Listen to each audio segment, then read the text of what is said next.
Et aujourd'hui les cachotiers, on va se poser ensemble sur l'une des places les plus emblématiques de Paris, la célèbre place des Vosges, en lui posant ensemble nos 3 questions.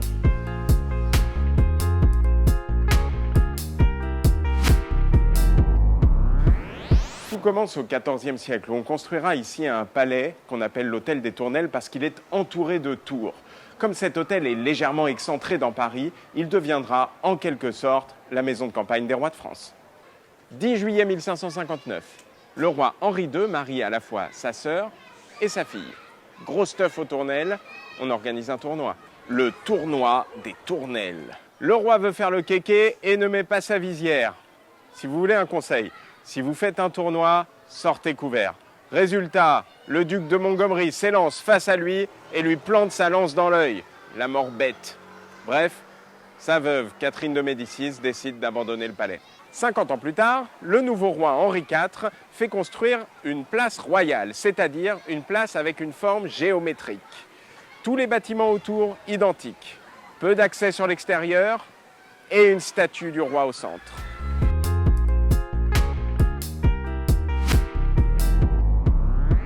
La place a porté plusieurs noms pendant son histoire.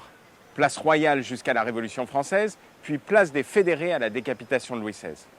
À la Révolution, on a besoin d'argent pour financer les guerres révolutionnaires. Alors on lance un impôt sous forme de souscription par département. C'est comme un jeu concours. Le premier département qui aura réuni la somme demandée aura droit à son nom sur une place parisienne. Et devinez quoi? C'est les Vosges qui ont gagné. À peu de choses près, on avait une place des Côtes-d'Armor ou du Loiret. C'est donc en 1800 que le consulat donne officiellement son nom actuel à la place. 1814, retour de la monarchie, on reprend le nom de Place Royale. Ce sera d'ailleurs son nom quand Victor Hugo s'y installera en 1832.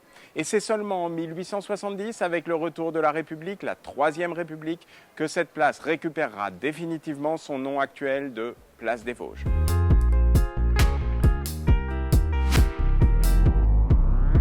Si vous avez bien suivi, on devrait avoir une statue d'Henri IV au centre de la place.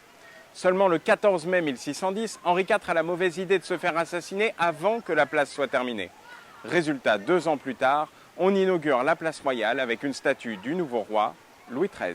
Pendant la Révolution, on retire les symboles monarchiques de l'espace public, dont la statue. Et c'est en 1829 qu'on va rebâtir cette statue en pierre sur le modèle de l'ancienne du XVIIe siècle qui était en bronze. Si cette vidéo vous plaît, n'hésitez pas à mettre un petit like ou un commentaire, je le lirai avec plaisir.